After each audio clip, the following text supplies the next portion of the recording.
Ayos ko itong isang to.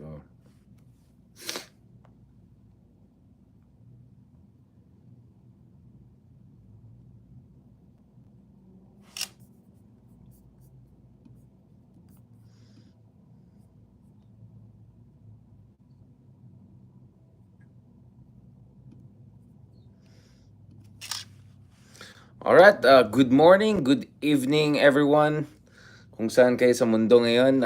Thank you very much for joining us for this latest episode. As I promised, eto na, pag-usapan natin ang mga issues na we discussed more in generic terms in past episode. As you remember, dun sa episode natin, including with former Senator Trillanes, we discussed the issue of AFP modernization. I also had a number of pieces recently dun sa etong $36 billion over 10 years AFP modernization program. But as they say, like amateurs discuss strategy, experts discuss logistics, or something like that. So, in that regard, I thought of a perfect person. We also had on our podcast in the past, and of course, also had the pleasure of also having him on my own television programs, the Signal TV, TV5. Thank you very much, Professor Ong, Admiral Ong, for joining us. Good evening, Richard. Good morning here in Manila. Good morning. Ito na, ito na. Okay, let's get the ball rolling. Yeah, I mean, first of all, what is your general impressions of itong announcement na we're gonna put aside what 2 trillion pesos over the next 10 years, or at least that's the plan, for third horizon. In fact, I think the term they're using is re-horizon 3. Pagdating sa revised AFP modernization, which former president, the late president Aquino commenced more than a decade ago. What is the good, the bad, and ugly, if I can put it that way? Or what are your general impressions about it first, Admiral, before we go into the details? Okay, number one, the good side of it is finally we have it's a manifestation of commitment of the national government to support the modernization ng armed forces of the Philippines. It's been a long time forthcoming. We have a lot of things to catch up in terms of capabilities.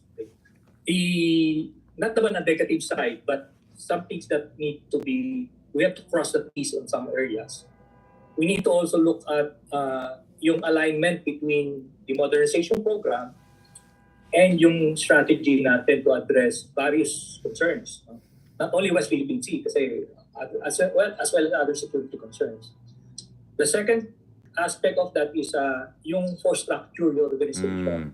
Right. Kasi you might be organized like for the Napoleonic Wars, for linear warfare, but you're already introducing equipment that, like this example, the machine gun, that is actually the solution against linear warfare. So parang logistics or equipment should be aligned with strategy and organization as well. So that's the good part. Are there things that hindi naman bad, kasi it's still early pa, pero meron bang mga bagay dyan, Professor Ong, in terms of, are there areas of concern, or are there areas that you want to see more details and clarifications from our officials? Well, not exactly details, no, but my concern is the supply chain issue. Okay? For example, you're gonna buy a printer. Tapos, when you bought a printer, you only plan for 1 or 2 sets of the cartridges, okay, for it. Then you need to look at yung supply of cartridges. In this case, when you buy the equipment, you have to look at yung logistics train to support that in terms of sustainability. Okay? More particularly, if you're buying high-end type of equipment na merong maintenance intensive, okay, and requires training not only personnel but actually adhering to yung maintenance cycle religiously. So, that's one. Pangalawa, and this is arising from yung observations natin from the Ukraine-Russian conflict. Tapos yung what's happening now in the Red Sea, and also yung Israeli-Hamas conflict. Is while we go for sophisticated weapon systems, there is value to looking at asymmetric and cheaper weapon systems. Kasi there, in terms of sustainability, mas madali. And hindi, we cannot rely on the current business model that we buy it from abroad. If we opt for less sophisticated, cheaper but effective weapon system, we need to look at developing them in country rather than buying them from abroad. So that takes care of the supply chain issue that I was talking about earlier. And right, please, yeah. please go ahead. We need to rethink yung solutions natin to tactical or strategic problems. For example, in Ukraine, they were able to actually contain yung Russian Black Sea Fleet with a non-existent Ukrainian Navy, based using primarily land-based defense systems. Okay, so that's an asymmetric solution to a problem, which is the Russian Black Sea Fleet. So we need to think in those terms. We need to think asymmetrically when we look at yung mga tactical problems that confronting us here in the West Philippine Sea and other security concerns.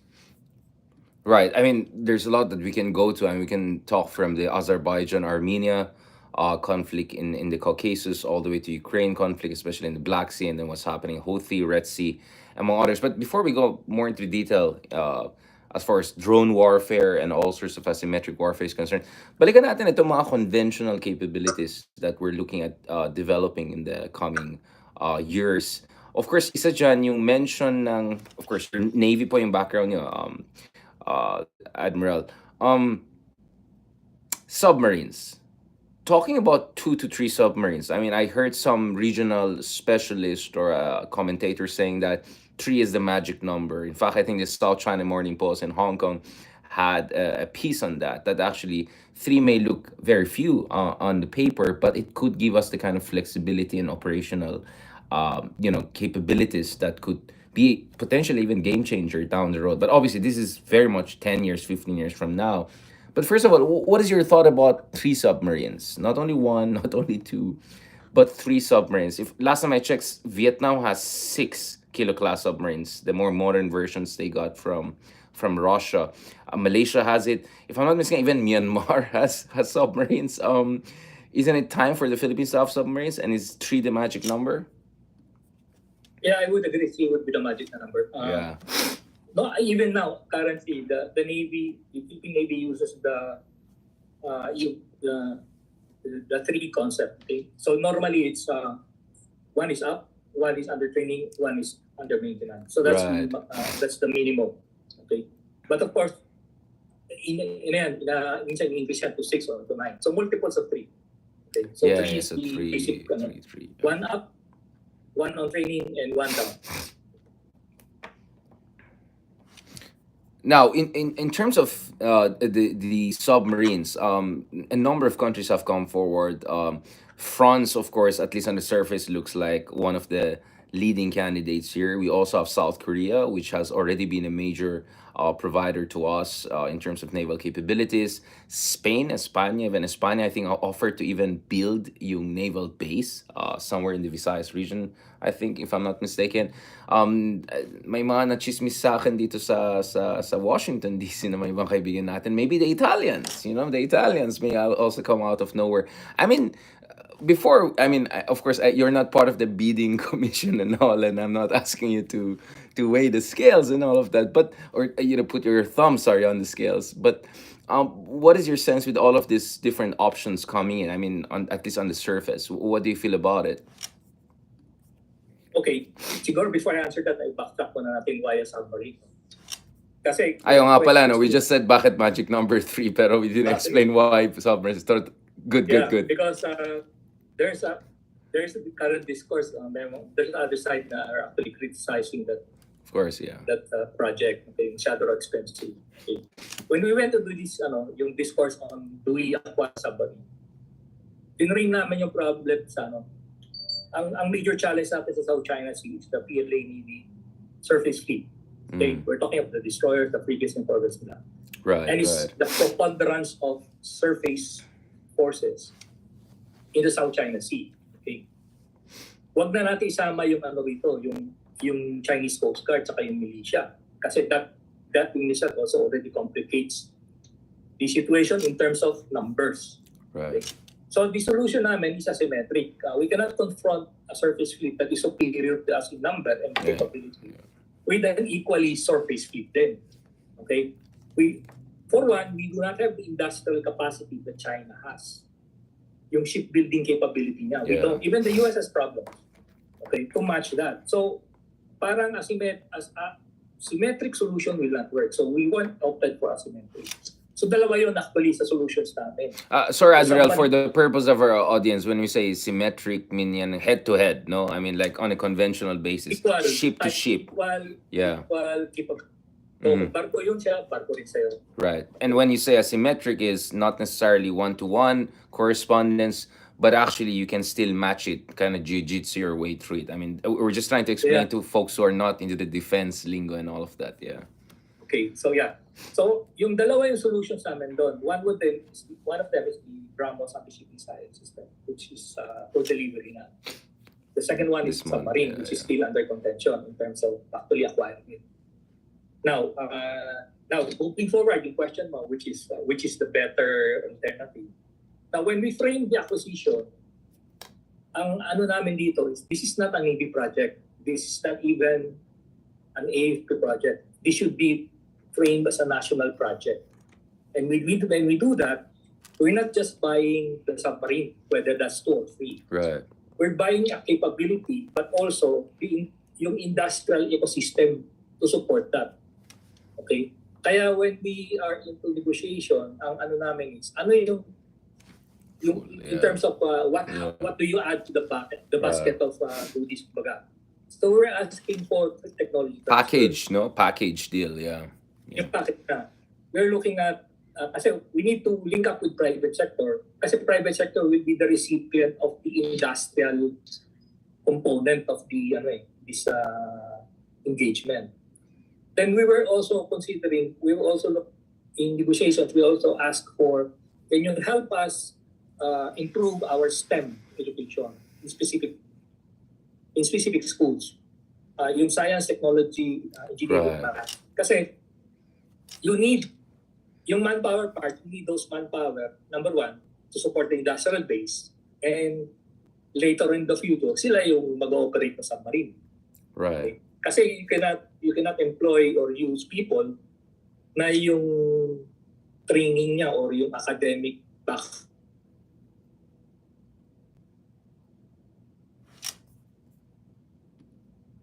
yung industrial capacity is the human way also to support that entire ecosystem to support the submarine. Yung human capital to operate the hardware.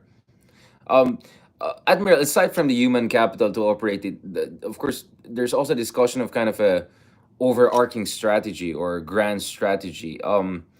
What is the broader grand strategy that you think the Philippine defense establishment has to develop in terms of armed forces of the Philippines?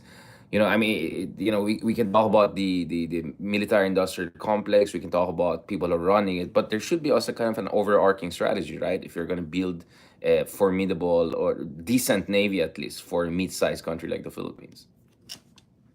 Well, the Navy has worked on an archipelagic defense strategy before, and the Marine Corps independently has developed its own archipelagic coastal defense strategy. So can we explain this to again? Sorry, Admiral. Again, our audience is not folks like us. Our audience is just like folks who are not necessarily here for defense issues. Perhaps they're here for political issues or marites or I don't know, glutathione.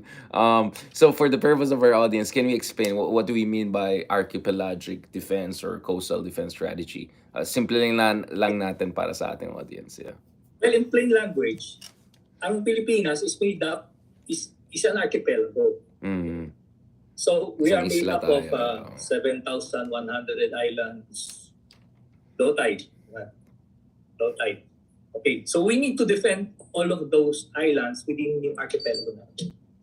Because of the unique nature of an archipelago, meaning multiple islands dispersed and different ingress, egress, o maraming daungan papasok. Yeah. Okay. For the Philippines alone, we have 7 archipelagic straits that we need to secure and defend. Okay. So, yun yung nature ng archipelago. So that means yung strategy mo o yung konsepto mo para depensahan yung archipelago mo should fit the nature of the country natin.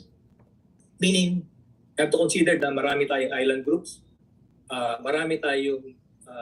maraming entrance o access ways inside, into, and out of the Philippine archipelago. So, yung strategy natin must be able to look at how do you now defend the archipelago natin. Okay, now that we have clarified some of these basic terms, yung archipelagic defense or coastal defense capabilities, balikan natin ito in terms of conventional capability development. I mean, is there like is there a sequencing here? Is there a kind of like, I don't know if you can sandwich it like a little bit of this, a little bit of that? Can you lasagna it? Like what is the optimal mix of capabilities we're looking at, given the limitations of our budget and given the time frame we're looking at and given the urgency of the threats that we're facing? I mean, again, if you were to make up a menu, right, like parang ano to, mga war simulation, right, you were given 10 points, how are you going to divide it among certain capability development, like 1 point here, 2 points here, 1 point here? What would be the reasonable kind of mixture for you, Admiral? Well, if resource is an issue, meaning your budget is an issue. Well, your budget is 2 trillion pesos over 10 years, right? So, yeah.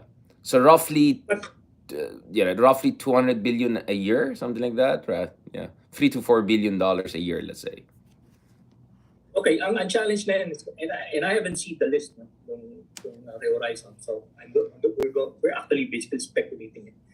But whatever's on that list, the question now is, yung capabilities that you're trying to acquire, will it address the immediate challenges or threats sa archipelago mo? Okay. So I mentioned yung on the part of the Navy, ang existential challenge sa amin 2016, and I think it's still existential challenge even now, is the PLA Navy Surface Fleet. Okay. Kasi yun yung driver ng strategy ng China sa South China Sea. Okay. So, to deal with that, we have considered yung anti-ship missile system, we have considered yung submarine, okay, as yung flagship weapons mo to address threats. But yung mid-level threat, yung Chinese Coast Guard and yung militia, using an anti-ship missile system is an expensive proposition. Kumbaga, yung return of investment, para bang gumamit ka ng certain weapon system tapos ang target mo bangka. Yeah, okay. Medyo overkill. Yeah, medyo but overkill. The question is that's not the way to do business in terms of ROI. Okay? You're wasting resources. So we need to look at yung mid-level threat at saka yung low-level threat. For example, yung militia. Ang nakalimutan kasi natin, we look at the militia, yung fishing vessels, tagaharang at taga-blockade ng Coast Guard natin saka ng supply boat. But remember, these platforms are, yung design niya can be used for mine warfare. Pwede sila magdala ng naval mines and i-lay out yan doon sa ating coastal waters o doon sa, let's say, mouth of Manila Bay or Subic Bay. They can be used for surveillance. And I think the larger militia vessels can accommodate yung lighter or smaller systems. Okay? So, ibig sabihin, may force multiplier to. So, yung low end na yun, I think the appropriate weapon system would be drones. Okay? Para ma-address yung problema na yun. And we need kumbaga expendable drones to address the threat. So that's one. Now, we also need to look at yung how do we defend yung islands natin. Okay. If you go back to World War II, some of our islands were isolated kasi binaypass naman sila ng Japanese forces. They were isolated. Until binalikan na lang sila nung nag-consolidate na yung forces nila ng Japan sa Pilipinas. So, we need to design yung defense system ng islands natin as stand-alone. They can operate independently. Kasi unang magbe-breakdown sa'yo dyan, communications eh. Okay? You must assume that your communications will break down. That will be the first thing na sisira, na targetin ng kalaban. No? Yeah. So you must design yung homeland defense mo for low-tech warfare. Low-tech warfare siya. Kasi the more low-tech yung warfare mo, the more resilient yun. Okay? Kasi if you go for sophisticated web systems, whether it's weapons or support systems, doon naman nag-ooperate yung natin yung mga adversaries natin. Okay? So it's better to look for ways in it. Kung kailangan na, we go back to Morse code tsaka ham radio. Okay? As a backup system. Just to ensure that yung homeland defense will continue, will persevere even in a non-permissive environment. Okay? So then, yes, please, Admiral, go ahead.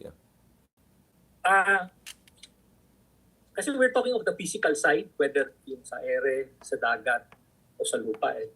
But yung non-physical should also be considered. So yung cyber, marami pa tayong kailangan gawin para to be able to say na we are confident in defending our cyberspace. Kasi right now,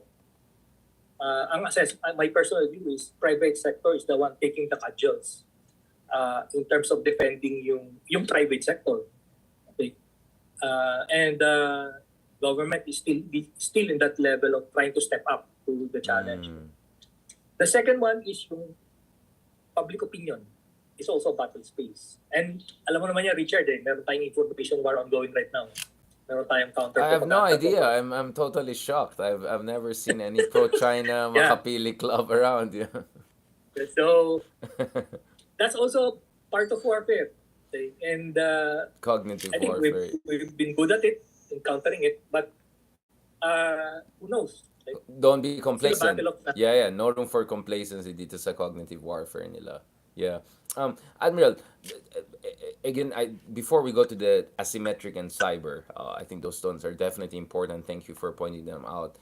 Ang point ko lang kasi may plano talaga magkaroon ng acquisitions ng mga conventional capabilities. So a few submarines, multi-role fighter jets, perhaps more of supersonic missile systems, if not hypersonic. Like, I completely get your point. Now, we have to go for highest ROI, for what we can develop in the shortest possible time, what we can maintain. But what do you think is the minimum level of conventional arms acquisition that we have to go for? Like, 3 submarines looks like reasonable to you, right? I know this is your Navy, but in terms of fighter jets capabilities, are we looking at 2 or 3 squadrons? Realistically, what kind of multi-role vessels are we looking at as most reasonable, given you're facing a country like China, which has, I think, 2 5th-generation developed fighter jets programs already. So when one of the largest. So what are we looking at in terms of the minimum conventional capabilities we should have before putting a bigger part of our eggs perhaps in the basket of asymmetric and cyber warfare and all? Okay. So I'll defer to the Air Force in terms of number of squadrons. I think they tapped it to 3 squadrons. I will look at it, ano yung mission na gusto mo i-perform. Okay. So, historically, the Air Force, because of yung counterinsurgency campaign natin, ang primary mission niya was close air support. Okay. Supporting the army or the infantry in counterinsurgency operations. That has been its principal role for the past few decades. Now, I think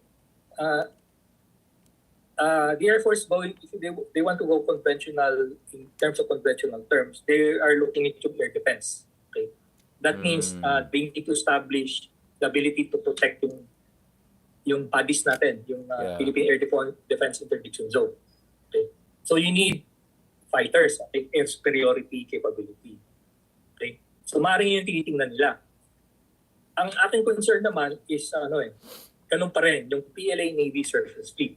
So, if I were to ask the Air Force, I would ask them, can you also consider the ability of your multi-role aircraft to carry anti-ship missile systems? Kasi that will give us more of the more ability to actually counter yung surface fleet nila.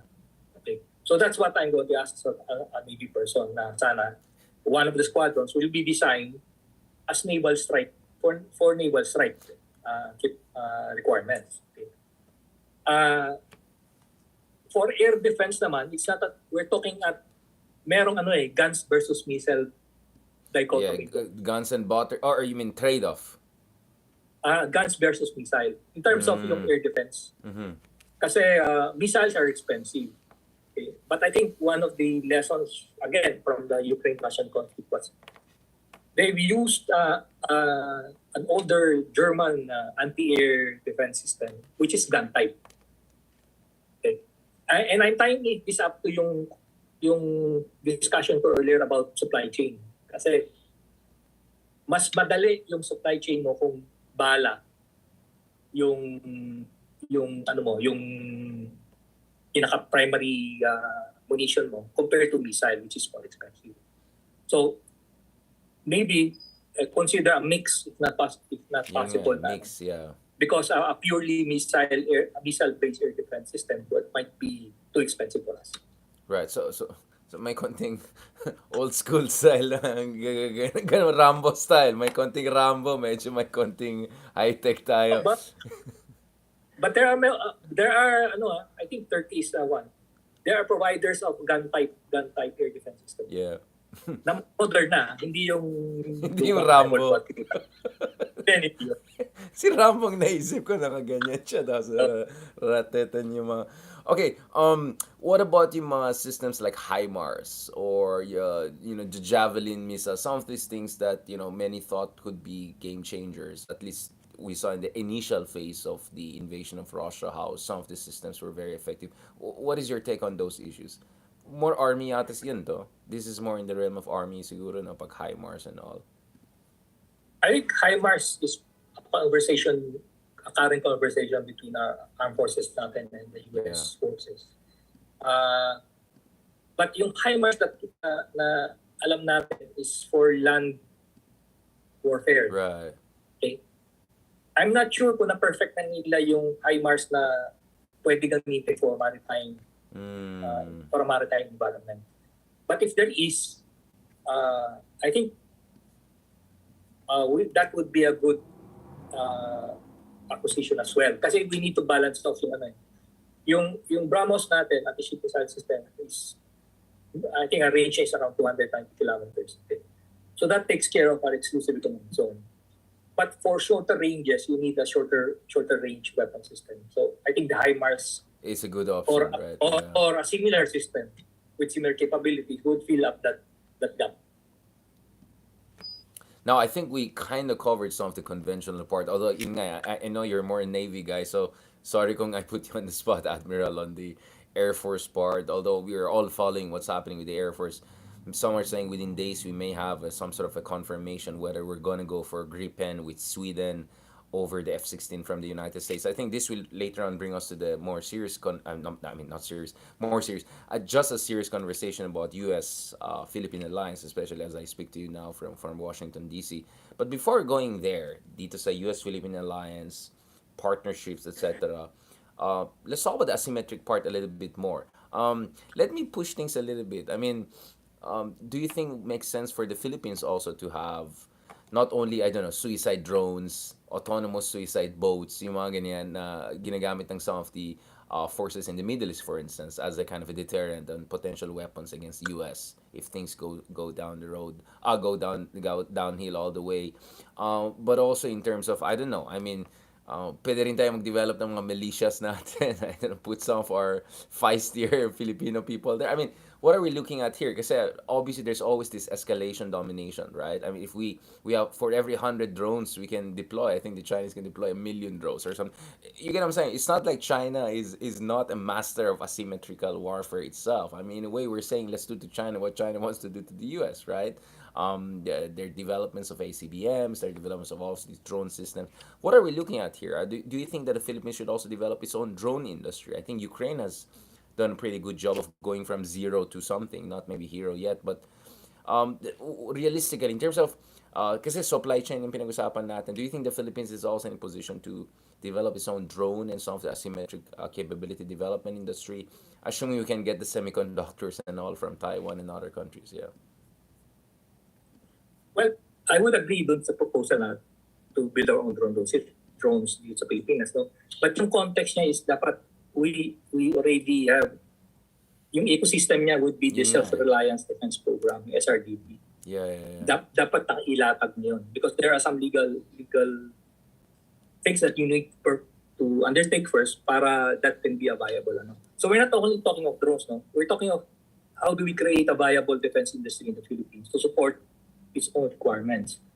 But in our conversation with my colleagues about defense industry kasi, you cannot develop that type of industry na ang market mo is armed forces lang. Hindi pwedeng Right. Pilipinas lang. If you are going to pursue that type of industry, you need to think global. Yeah. You need to think of a global market or at least a regional market. Kasi kung hindi siya viable. The Yeah, worst thing that we economies can of do scale. is You mean the economies of scale? You have to produce at a certain scale with certain market, otherwise your margin small. It's too thin to make it viable. Yeah. correct. The point is, government or the armed forces should not be in the business of conducting business. Okay, Right. we should let private sector perform this function. But for private sector to have a buy-in on this type of activity, it must be profitable. Okay. So the ecosystem, the legal and the industrial ecosystem for that must be ilatag mo muna. Then we can talk about setting up a drone factory in the Philippines, whether that is for maritime or land or air. Then naiayos mo na yun, ilatag mo na maayos. Right. Interestingly, just the other week there was a delegation of more than 20 Indian companies that visited the Philippines, and per the Indian ambassador, what the Indian companies are looking at is not just, making us their latest, I don't know, third world client, but they're looking at joint ventures. They're looking at giving us even soft loans and all to kind of develop also our industry, in terms of development of, I don't know, armored vehicles, who knows, maybe drones, some of these things. What do you think about that? Do you think maybe that's the way forward, that we have joint ventures? I think Indonesia, for instance, has a joint fifth generation fighter program with South Korea, right? Do you think that's kind of the way forward? Kasi medyo behind the curve tayo, but at the same time, we're a mid-sized economy, a fast-growing economy. I think we can do better than just buying from different countries, right? But maybe joint ventures with some of the mid-level countries like India, or more than mid-level like South Korea, is perhaps the way forward. Yes, joint venture and tech transfer goes hand in hand. Yeah. And of course, babalik tayo yung conversation natin earlier, yung foundation yun. Ang foundation muna would be you for tech transfer to take place, you also need to develop yung industrial capacity. And of course, yung STEM, yung humanware mo. Okay? Now, ang kagandahan dito, yung sa Indonesia naman, actually nakakalungkot yun. Kasi the Air Force is buying aircraft from Indonesia. Okay. Yung mga trainer, But no? yung- Yung trainer, yeah.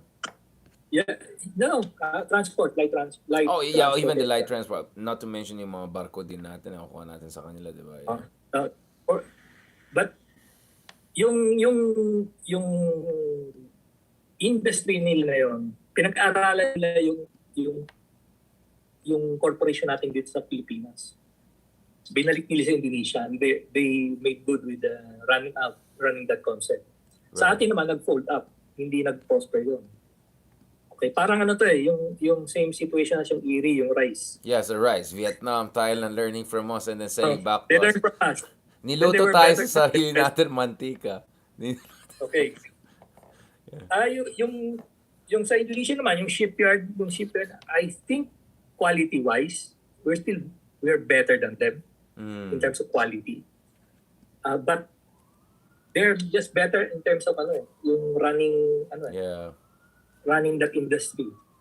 And hindi ko alam, there are some factors here that actually that prevents us from progressing.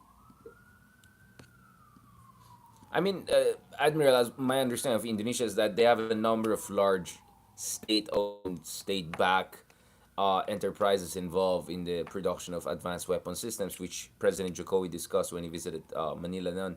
I mean, I'm not sure if the Philippines is in that position, but in terms of our private sector, are there particular, puro mga oligarchs yan. For the lack of a better term, are there oligarchs there in the Philippines that you think could be a positive contributor here? I mean, in India, it's Tata, right? The Tata company is involved in everything, car production. I mean, pretty modernized yung mga some of the, quote unquote oligarchs ng India. Do you think we can have a version of that? I mean, my understanding is like Ayala, for instance, getting into electric bike production. There are also discussion joint venture with EV companies and EV production. Are there anyone on the horizon, or is this just a wish list or something? Wishful thinking. Anyway, babalik tayo ron eh. It's not profitable. Nobody will undertake that activity. Now, there was a time na when we were looking at yung getting two more amphibious vessels, yung second tranche ng Tarlac class LPD. Right. And DND was trying to look at the idea of having a joint venture na tapos dito gagawin sa Pilipinas yung two yung second tranche na acquisition na instead of sa Indonesia or sa South Korea. But ang learning namin doon was yung current capacity ng ating shipyards sa Pilipinas cannot absorb transfer of technology yet. So marami pa kailangan gagawin ng work para doon. It's not as simple as joint venture din gagawin na dito. Right. So we go back to industrial capacity at human wear aspect of for us to go into serious undertakings such as building that. No? Ngayon, one way of yung problem of profitability is if national government will be the customer. For example, kasi most of our passenger vessels, commercial vessels, are second-hand. I think they get it from Japan. It's much cheaper than having it built here. But if national government would subsidize the project, compel or ask our local shipyards, local shipping companies, passenger and commercial, to get their vessels from our local shipyards. Of course, with government trying to put up. So may guaranteed market ka, in a sense, guaranteed. May guaranteed market ka, then government will put up parang soft loan. You can pay it in X number of years later. Right. Tapos, ang maganda ron, baka pwede, military specifications from passenger vessels sa commercial vessels. Right. Such that they can be used for disaster response, they can be used for troop transport, they can be used as floating hospitals. Kasi yung design niya, pagka-construct niya, is designed as if it is a military or naval vessel. Okay. Pero civilian companies are the one using it. So then they can be part of a larger auxiliary of our reserve force na later on, pag may emergency, sige, pahiram muna nung barko mo, analysis the program, baka pwede. Yeah, industrial policy. Right, this is a military industrial policy, or defense industrial policy, sorry, for that matter. I mean, are there like best practices we can look at? I mean, for instance, I've been following the case of India under Modi over the past decade. They have revised yung kanilang defense acquisition, procurement laws. They have focused more on developing their own domestic capacity. Kasi India has been one of the largest importer of defense equipment, diba? For a very long time. A lot of that from Russia and all. But now they're moving towards developing their own. What are the best practices from comparable countries? I mean, medyo masyadong advanced na in Japan and NATO countries. But yung mga other developing countries or dati lang developing countries like South Korea.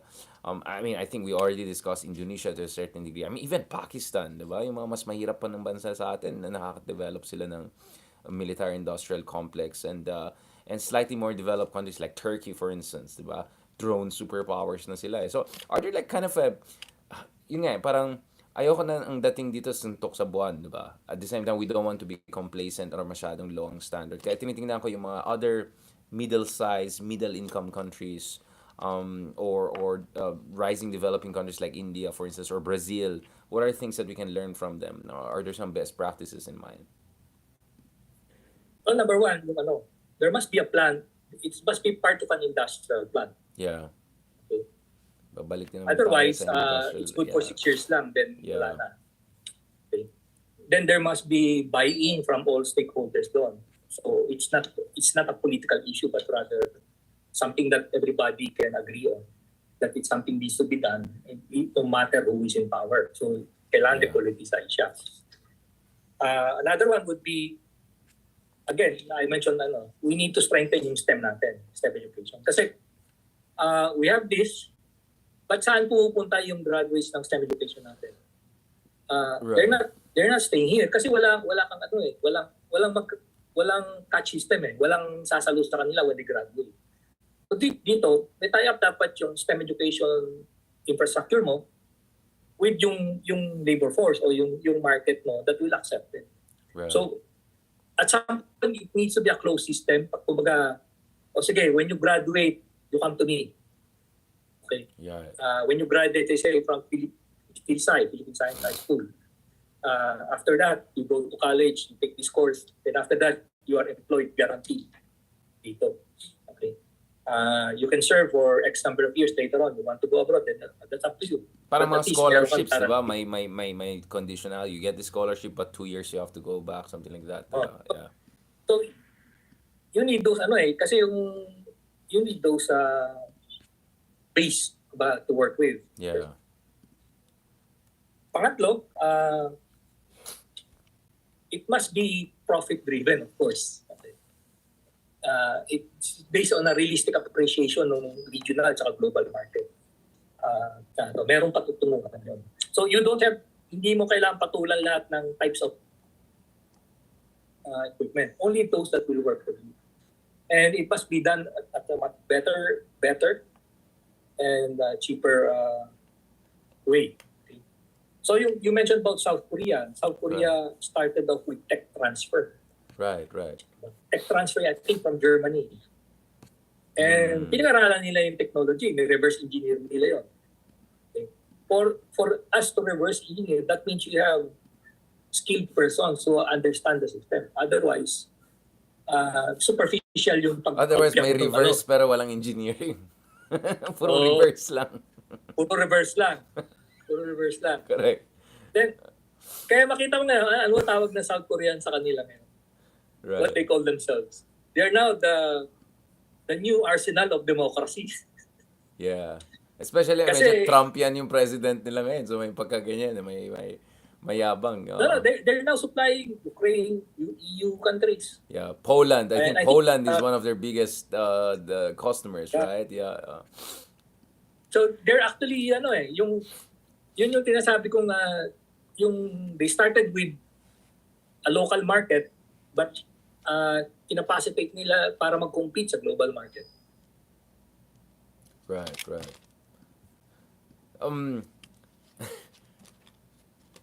But do you think, how should I put it? I mean, again, South Korea, these countries are known for really proactive industrial policy, a la METI, Japan, and all of that. We can have a long conversation over that.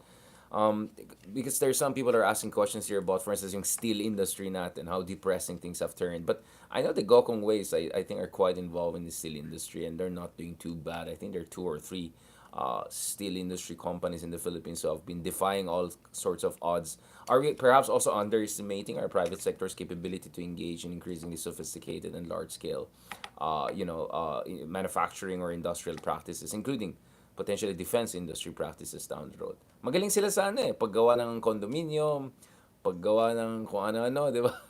But hopefully, you wanna move up the ladder, right? Value chain. Kasi when you have an industrial base, merong supporting industries through factor in. So example, shipbuilding. Of course, you mentioned about steel. But steel, ang ano niyan is nickel and ano pa rin yung components of steel. Okay. So, I'm not sure, what is the problem with, ang problema if you want to revive yung steel industry natin, I am guessing, I'm not expert on steel industry, is parang it's much cheaper to get it from abroad rather than developing it locally. So I think that's a challenge. But if you're willing to offset yung ano na yun, yung kumbaga yung lugi mo, just to make sure that you build your own steel industry. Well, again, that will take a national government. Yeah, talagang kailangan mo ng guarantor dyan to a certain degree. Premature eh. Kumbaga, never mind if it's more expensive, but your steel goes to my shipbuilding industry. Para ano siya, everything is sourced locally. Okay? So you limit yung vulnerability mo ng supply chain mo. Okay? Like for example, you cannot produce this aircraft because yung chip nun is sourced from abroad. Right. So that becomes a supply chain vulnerability mo. Thank you for that, Admiral. I mean, the reason I'm also asking this is I just want to also understand how you folks with background in Navy and naval sciences and marine engineering, etc., how you understand this issue of industrial policy. I mean, I had other guests talking about industrial policy, development, etc. So I just want to see where this is coming from. Now, balikan natin yung question ko ulit dun sa asymmetric before we go to the Philippine-US alliance. Do you think the Philippines should also develop is a kind of militias a la China? Yung mga kunyaring fisherman. I mean, do you think we have to tapatan sila in their own game, or that's very dangerous because you're just giving them more excuse to escalate the situation and dominate it? We tried that eh. It didn't work for us. Yeah. Iba yung it's a system issue. We don't have the same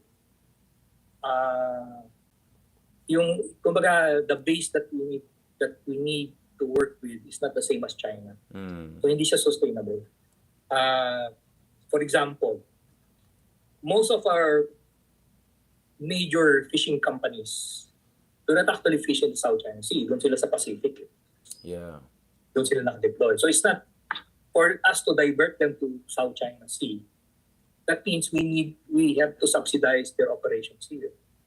Pangalawa, yung militia ng China, komunista nga sila eh. So kaya nilang i-press gang yung mga citizens nila. Puppet master din. Yeah. Okay. But hindi naman natin pwede ipilit yung ating mga fisher folks or those in the fishing community to perform militia duties. Okay? And of course, pag may nangyari yan, may compensation yan. So you're now going to be an issue of how do you now fund yung personal services? Auxiliary military army. Yeah. So it gets complicated. Now, can we go to the issue of the Philippine-US alliance? So we discussed joint ventures with other countries, best lessons we can get from other developing countries. Pero ang gusto kong pag-usapan dito, Admiral, is when it comes to after all, we're not alone, unlike Ukraine, diba? Ukraine didn't have any kind of alliance and all of that. And let's be honest, the reason na tumulong ang West sa Ukraine is because they showed resolve. I think had the Ukrainians not shown resolve, tapos na ang usapan, wala pang 1 week, tapos na, diba? Na-decapitate na yung buong leadership nila. It's only when they realize may laban itong mga Ukrainians at lumalaban ng mga Ukrainians, they began to invest in them, right? So the West was not just throwing money out of nowhere or throwing money at a sinking hole. They were also assessing how far Ukrainians were willing to fight for that. And as we speak here dito sa US Congress, malaking debate about should they continue with this. Now, speaking of that, when it comes to Philippine-US alliance, what do you think is the optimal, reasonable, and realistic division of labor dito? Kasi in terms of strike capabilities, diba? The Americans have that. Because, I was just talking to some folks here and, one of the conversation is, should the Philippines also develop counter-strike capability? The ability to hit yung mga base nila dyan sa Fiery Cross, dyan sa Sandy Cay, dun sa mga areas na inoccupy nila, to paralyze their ability to threaten us, diba? Parang diba? Parang sa boxing yan, if you have this range, you can counter-punch right away if they try to get near to you. Or should we just outsource this to the Americans in terms of the counter-strike capability and all, and then focus tayo dun sa proactive defense? I mean, what is the optimal balance we're looking at here in terms of division of labor? Should things go ugly really with China down the road? Okay, there's such thing as deconflicting yung space. Okay, so Right. there's such thing as airspace management. there's also a need to also manage yung space in terms of Para hindi kayo magbungguan. Yeah, parang... Hindi ka kasi kumbaga yeah. pag lahat ng nasa kanan nitong linya, process namin yan. Yeah. Lahat ng sa kaliwa ng linya, sa inyo yan. Right, So, kumbaga, right, bahala na kayo lahat dyan. So, that's Correct, one way of looking at it. So, if we look at it in terms of managing battle space, pwede nating sabihin yung in terms of division of labor. Right. Anything outside of, let's say, the 12 nautical mile territorial waters natin, moving towards the South China Sea, sige, bahala na kayo dyan. We will focus on defending the archipelago. Yung archipelago. And our archipelagic strait. So that's one way to look at it. The second one, if you really want to develop an organic domestic capability, balik tayo ulit sa Ukraine-Russian conflict. Right. Okay. Ano ba yung ginawa ng Ukraine sa Sebastopol? Yung naval base ng Russia doon. Okay. They use drones. So yung counter-strike capability nila, they use also drones for that. Which is cheap, which is affordable, right? Cheaper, no? Cheaper. Yeah. So for example, sa Spratlys Group of Islands, 3 lang naman yung major bases nila dyan eh. Fiery Cross, sa Mischief, tsaka yung sa, forgot the other one, na may harbor. And we can, let's say for example, sa Pag-asa, we can redeploy drones there. Okay? Doon sa Ayungin Shoal, the much contested Ayungin Shoal, we can deploy drones there. Okay, itong drones natin dito sa Ayungin, ang target niya palagi is Chipre. Kasi konting distansya na lang. Right. Pwede ka na dun eh. Okay. So, pwedeng ganun. If you want to develop counter-strike capability. But, ang kasi, militarily, yung occupied isles and feature nila to is not defensible. We are in the same boat as practice. Even our features, of course, obviously, are not defensible militarily. So they are more of a political statement. Ito yung muhon natin na nilagay because we're saying that is part of our real estate. Okay. And I'm gonna put this muhon there para to show na amin yan. We're claiming that. Right. So yung troops natin tsaka yung facilities natin doon are muhon. But if you're saying employing them or defending them militarily, of course, medyo that's a different proposition altogether. Speaking of the Philippine-US alliance, I mean, how should I put it? I mean, as we speak, they're talking about, I don't know, how many billions of dollars, 50, 40 billions giving to Ukraine. I understand the situation in Ukraine. And then you're talking about, of course, the ongoing conflict in the Middle East. Well, in this case, you're talking about the U.S. ally, which is one of the most advanced countries on earth, especially in military terms. So the question here is, shouldn't the U.S. actually step it up a little bit, considering the Philippines is up against someone like China? Don't you think that, of course, I'm not drawing an exact parallel with Ukraine, but I mean, just look at how far the Philippine Coast Guard, the Philippine Navy has gone in terms of pushing back against China, in terms of standing its ground dun sa situation sa Second Thomas Shoal. Don't you think we have shown enough resolve and seriousness and reliability to make the Americans think now we're also worth investing in? Although, of course, thank God we're not in a total war situation like what Ukraine is. But clearly, there's that dynamic, right? They're going to invest in you if they see you're willing to fight for yourself. I mean, you cannot be holier, more Catholic than the Pope, right? I mean, they cannot fight it more. Because I remember this very well, Admiral. There was an American admiral. I gave a talk here in Washington, D.C. a few years ago. And we were talking about Scarborough, blah, blah, blah. And then sabi niya, we cannot want to fight more for Panatag Shoal or Scarborough Shoal than your president. We're talking about, of course, Mr. Jetski, di ba? You know, when you have a Filipino president saying, wala tayong magagawa, sabi ng Amerikano, edi, iyo pala eh, kung wala magagawa, ba't kayo umaasa sa amin na poprotektahan kayo? Eh, kayo na nga, hindi kayo lumalaban para sa sarili nyo.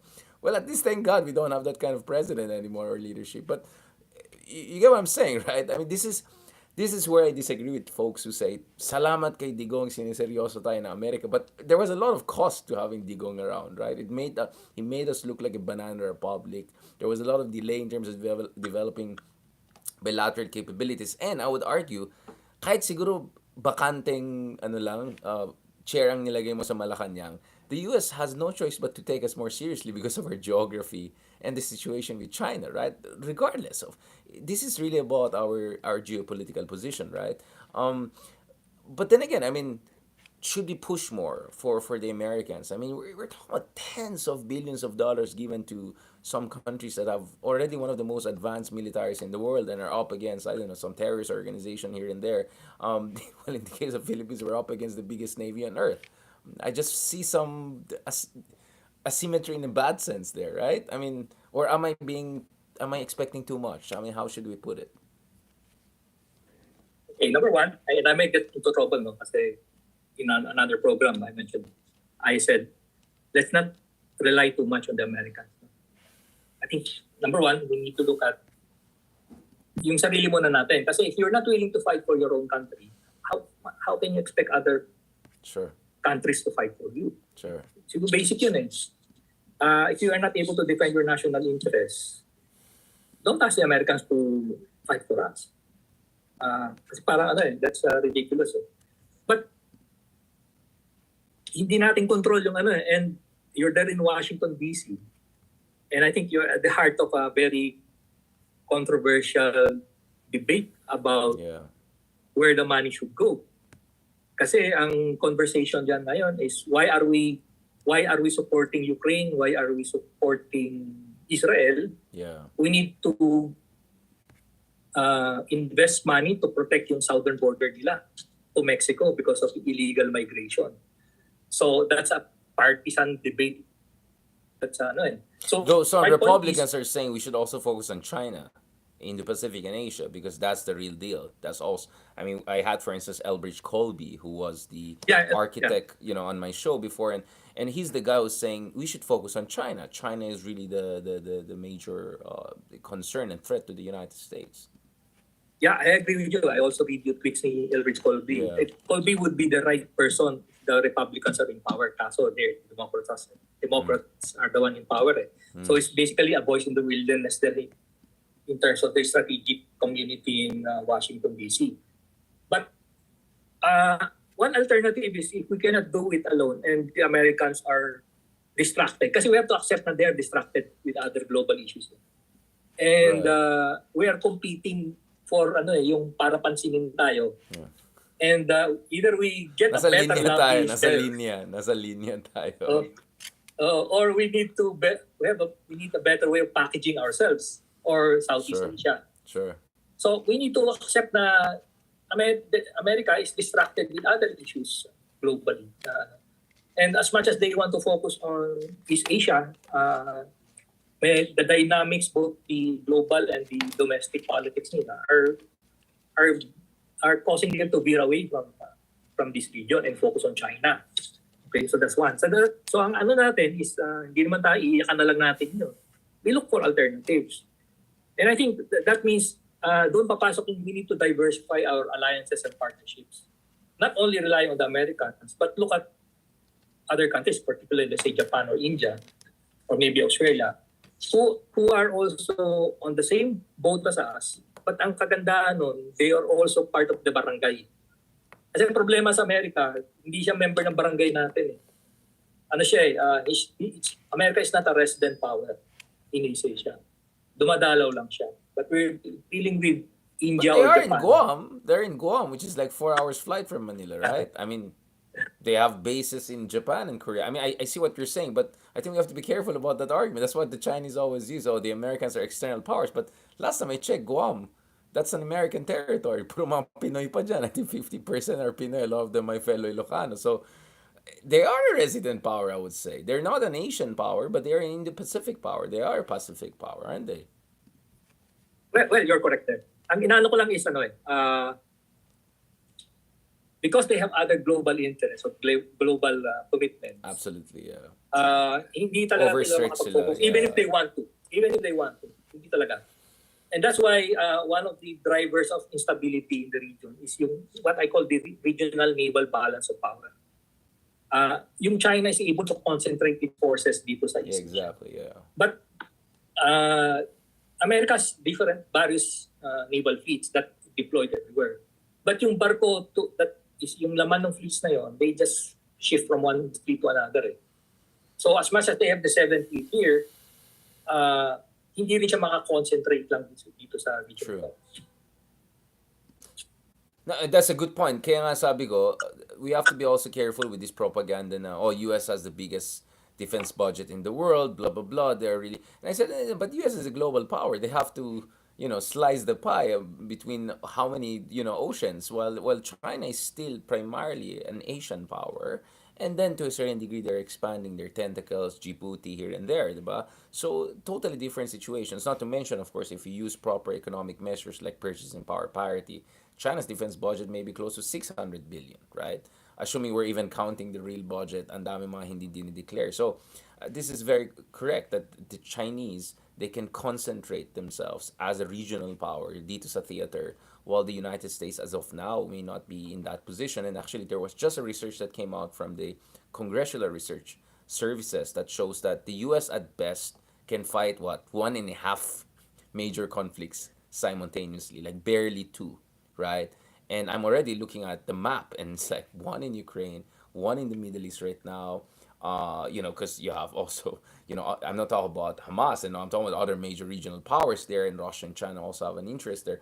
And then here, China. So they're talking about 3 theaters of potential conflict, right? In the near future. So that's why we're having this conversation. But then again, I mean, Admiral, I understand your caveats and your efforts to, I don't know, how should I put it, to help us to have reasonable expectations about things. It's 11:30 p.m. I'm not at my sharpest, but I hope I'm making sense here.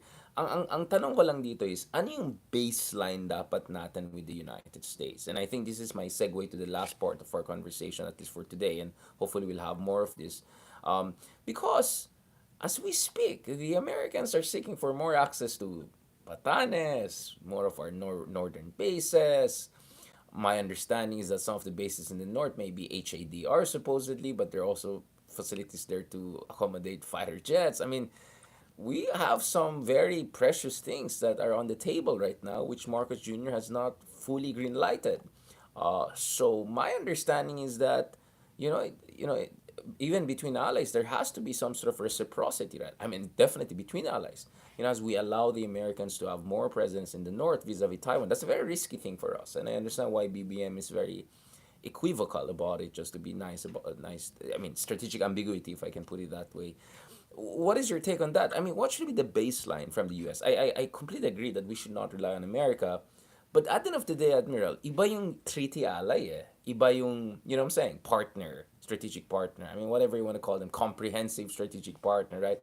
All of these terminologies that Vietnam has for different countries, right? Iba pa rin yung treaty ally eh. It's at a totally different level, right? So, what should be the baseline expectation we should develop vis-a-vis, what is the thing that our envoys here should negotiate for, our ambassadors? I mean, let's say, bukas, tayo nag-replace kay, hindi, mahal natin si Ambassador Romualdez, but let's just say, in theory, you and I became the ambassador tomorrow here. Anong mga baselines na dapat i-target natin to get out of our alliance? In a reasonable way, that is actually also good. I mean, because U.S. security is also tethered to our security. So if we're not secure, we cannot defend ourselves. Problema din sa kanila yan. So, I'm just wondering, what should be the baseline there in terms of the Philippine-U.S. alliance?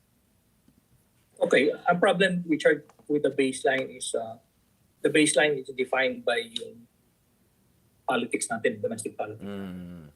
If it's only purely on military strategic conversation, madali ilatag yun. Kasi it's just, ililista mo yung capabilities mo, ililista mo yung requirements mo.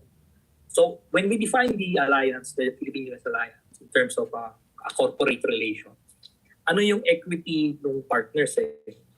Ang equity ng US is yung capabilities niya eh. Yeah. Ang equity natin dito is real estate. Basically, it's real estate. Yeah. Now, ang question dito is, in terms of the baseline, how much of the real estate are we willing to partake as part of the relation of the engagement? And at what level of control do we allow yung real estate natin gamitin? So, access, yeah. Kasi, let's say ideal muna. The ideal is yung facilities natin can accommodate their forces at any given time. Okay? They they can surge their forces within the Philippine archipelago at, let's say, X number of days from the time na merong warning order. So that's yung ano mo. And when you say accommodate, that means pag latag nila dito, we can house them, we can safely house them, and they are able to conduct multi-domain operations after they've arrived here X number of days, Y number of days. Parang ganon. Then of course, yung location ng real estate. Kasi real estates are important because they should be able to influence yung area that they were situated in. For example, if you're looking at Batanes, that means whatever is situated there, whatever is deployed there, it can influence Basi Channel Zone Strait and radiate outwards to South China Sea and the Mid-Pacific. Okay. So yun yung doon, calculation mo doon. Right. So again, it depends Kasi if let's say for example, yung scenario na controversial, something happens in Taiwan and the Americans ask us, can we use your bases to help Taiwan? Our answer would be a political answer kasi that would be based on the discernment ng Commander-in-Chief or the President. Iwewein niya yung papayag ba ako o hindi. And it's not a clean solution kasi merong automatic na negative implications. Yeah. So again, yung baseline mo would be dependent on how yung political appreciation ng Commander-in-Chief. And it can move left or right depende sa situation.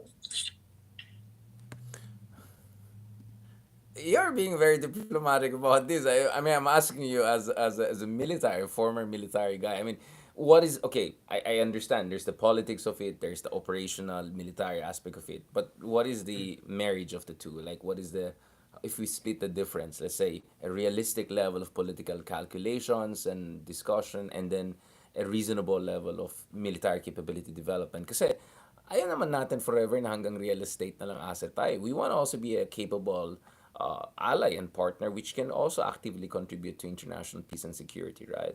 At least in our immediate region, no? Anti-piracy, counterterrorism, etc. Not just in Mindanao, but beyond, diba? I mean, the U.S. has an interest in developing the capability of allies like the Philippines too, so that we can contribute to an international system that is more stable down the road. Okay, in that term, if you notice yung bilateral security dialogue, yung readout niya, 50% is on security and 50% is on economy. Right. The reason being, I think, dito is, babalik tayo sa conversation on industrialization. Kasi the only way we can be sustainably be able to work with under an alliance framework is if we capacitate ourselves. Hindi yung dependent. Right. Hindi yung mendicant yung approach mo dun sa relationship or transactional. Okay. It should be, at some point, kaya natin i-defend yung sarili natin with their help, but nakapacitate natin yung sarili natin. So, baseline doon is they need to help us develop our capabilities. Not just get yung buying from them equipment. Okay. Kasi that's a business relationship, not an alliance relationship. Right. Okay. And of course, mahal yung equipment nila Kaya nga we're buying from other countries which is much cheaper. Okay. So yun.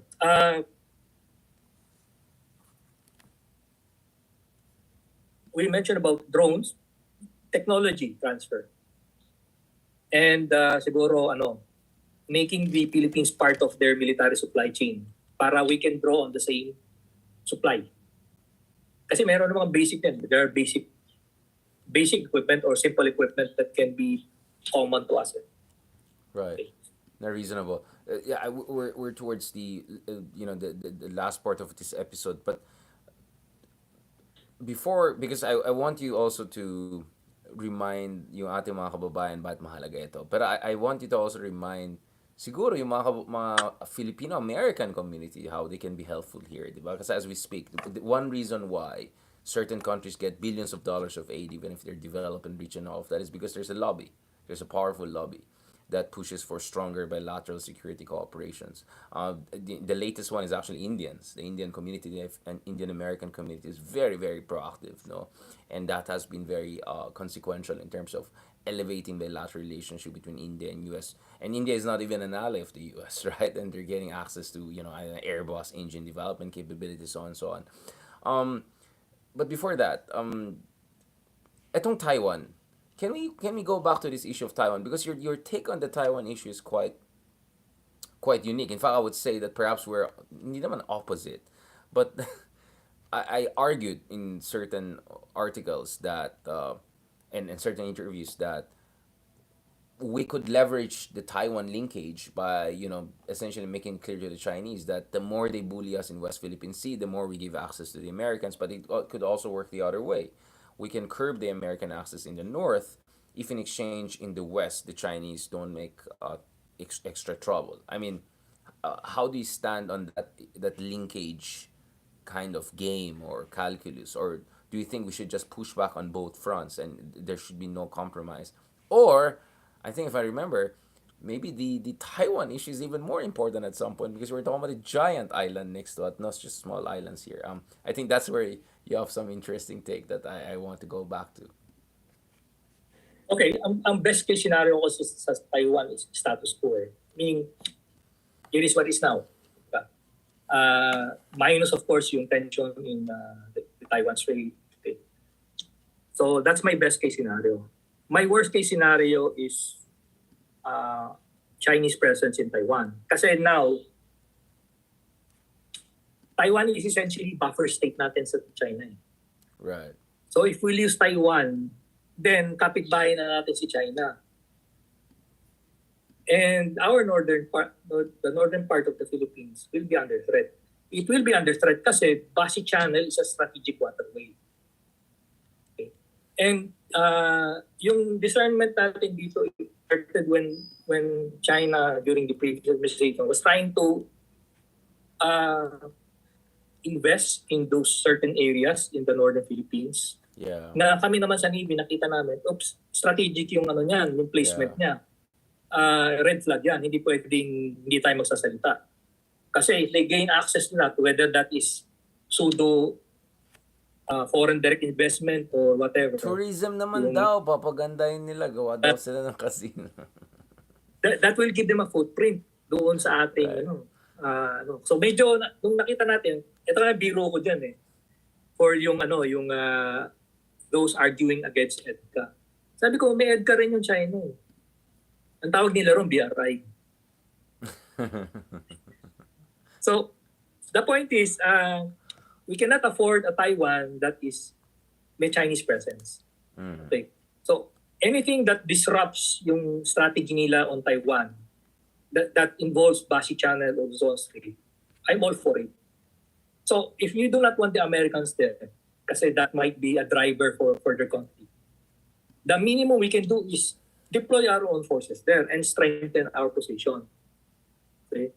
And we can always claim naman na we have our own agency. Yung China, even if you claim na we are a US puppet, that is our territory. Responsible kami dyan. And we will protect that against you and even from the US. Just to make sure that it's peaceful. Right. Okay. So that's the minimum that we do. And last one, thank you very much for that. Last one, do you have some sort of, just dun sa mga ating mga kababayan na siguro hindi nila na-appreciate, kasi I got a lot of bashing online dun some of the articles I wrote about itong 36 billion pesos. Siyempre, hindi nila binasa. Obviously, na this is over 10 years as a share of GDP. It's actually not that much. I mean, when you compare to the Philippines to a lot of our neighbors, we're way behind the curve, right? So for a GDP of almost $500 billion, half a trillion, spending 36 billion over 10 years, considering the threat we're facing, considering how far we have to catch up with things, not only with China, but even also with some of our peers in the region. I mean, I think I'm already answering the question, but I want it from you, Admiral, someone who served in the Navy, whose family has served in the Navy for a long time, more than what, half a century, yung buong pamilya na involved dito sa Navy. Can you just remind yung mga kababayan natin bakit mahalaga itong modernization now? And I know the context of our conversation is because, I'm sure you've heard even some people, including my guests, some of them were skeptical. Some of them was like, I'm not sure you want to spend that much, right? Baka naman Imeldific lang ito or maging White Elephant Projects to or baka mamaharlika fund ito, di ba? What do you have to tell the skeptics? Okay, number one, in an ideal world, I would prefer that whatever money government has pupunta sa education, sa health, Sure. anything that would be good for the people. No? But we are not living in a perfect ideal world. We are living in a very competitive region sa East Asia. And we have seen the result of yung vacillation or yung pagdadalawang isip natin in investing for our own defense. Ano yun?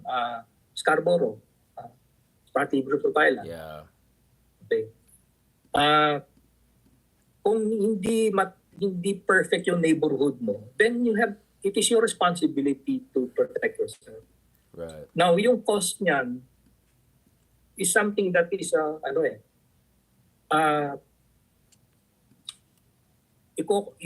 mo yan eh. Ano yung cost nun pag if we do not do that?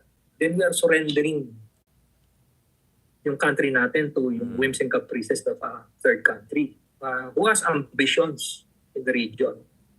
Okay? Hindi naman tayo Pilipino tayo pa ibang and our history is replete with lessons of Filipinos fighting for our own freedom and fighting for our own rights as citizens. So I think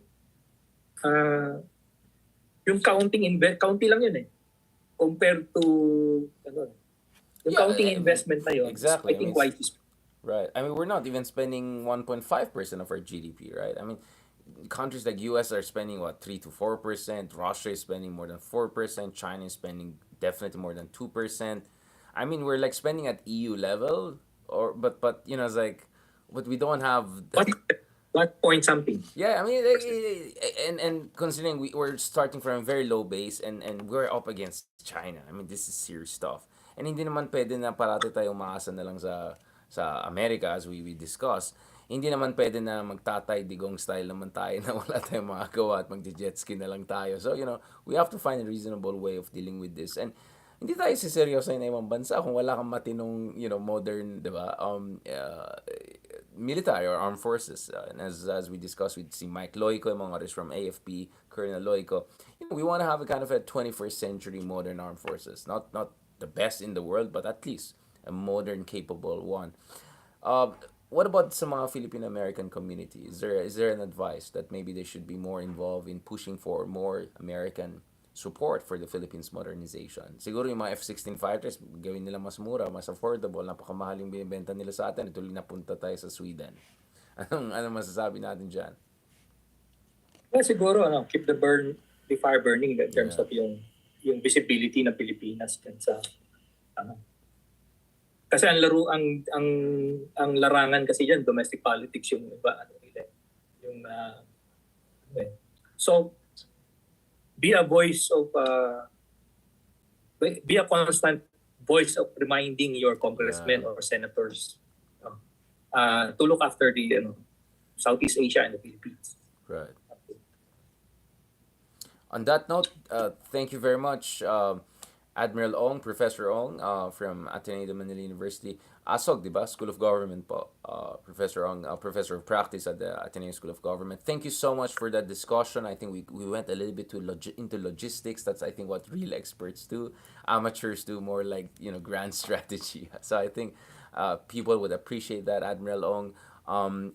Admiral, are there certain articles, I mean, of course I know, but for the purpose of audience, that you want people to check, especially your thoughts on asymmetric warfare, etc. Things na siguro mas maganda kung binasa niyo yung mga sinulat niyo na available to the public for free, of course. Are there certain things that you want to flag there for people to check? Yeah. So I'm still writing one. I will be writing one on, curiously, it's archipelagic strategy. So hintayin nyo na lang. And of course, some of your pieces on thought leaders on Rappler, right, among others, has touched on these issues. So I really suggest guys to check that.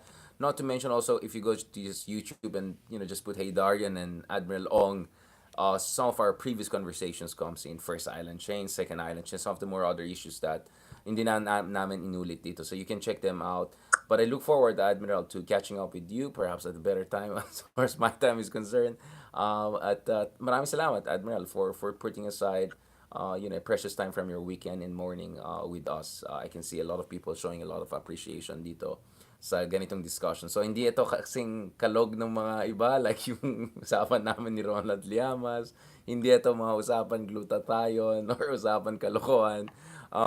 This is serious stuff. This is matters of war and peace, right? It gets grim, but thank you so much, Admiral, for making it as accessible and as authoritative as it should be, kasi ayoko yung mga pa-amateur discussions lang. So thank you so much, Admiral, and hope to have you again with us for more discussions. Baka gusto mo rin usapan glutathione and all that.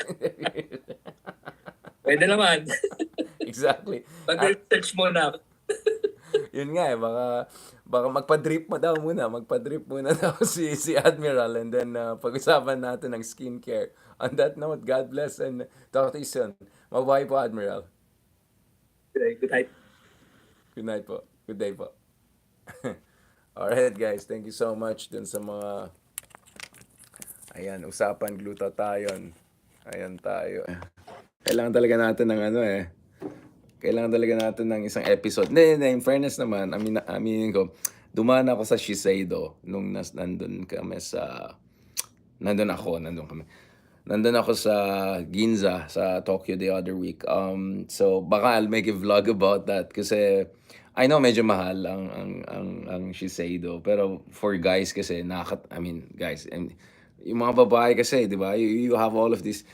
Ako kasi wala akong time. So, I really suggest kung lalaki Shiseido kasi isa lang, it covers everything, right? Andun yung moisturizer, andun yung, I don't know, anti-aging, anti-wrinkle, whatever. But I found a more affordable also version na nabili ko sa Singapore last year na naka-sale ako ng 30%. So, you get 3 times the volume of the Shiseido. Maybe not exactly the same quality, but American brand. So, pero hindi natin pag-usapan yan, guys. Kaya wag na kayong magglutathione, natural skincare and all of that. And yes, pahinga rin kayo. On that note, thank you very much, guys. Let's see kung makatulog ako ng maaga. Baka mahabol pa natin before end of Saturday nyo. Kasi alam niyo naman, Sundays or Sunday nyo, I want to Sabbath day na yan. And of course, I have my own things to do here. Pero try natin siguro in 12 hours or less than 12 hours or so. If we can do one more, balikan natin itong usapan glutathione, usapan anong latest kay ibang klase talaga itong number 1 senator ng bayan. Alright, and then of course next week, God willing, as always, inshallah, pag-usapan naman natin ang R&R, baka naman may SNR na rin. Tingnan natin. Kaya nga i-tag nyo rin si Sir Sunny, si Senator Trillanes. Baka ito nang gagawin natin. SNR, R&R, SNR, SNRR. Yan, lahat na yung gagawin natin because we want to have more discussions. Things are moving, as you can see in our previous vlog, 'di ba? Pinag-usapan natin that the opposition is finally getting the ball rolling. All right, so that's very good. That's very nice. All right, and yes, lighting din, maayos na lighting. Sunblock, yes. Kailangan, ito yung advice ko dun sa iba. Yung syempre sasabihin na iba, hindi naman ako maputi or hindi naman ako ganyan-ganyan. Hindi ko na kailangan ng sunblock. Well, guys, it's not about being maputi and all of that. It's also about protecting your skin. Kasi kung puro kayong sunlight, lalo magre-wrinkle kayo dyan. Baka wala pa kayong anong edad, na. Alright? May size na kayo dyan. On that note, thank you very much and take care of yourself. Mag-beauty sleep na tayo. Alright? Ayan na. Okay, mag-beauty sleep na tayo. Thank you so much.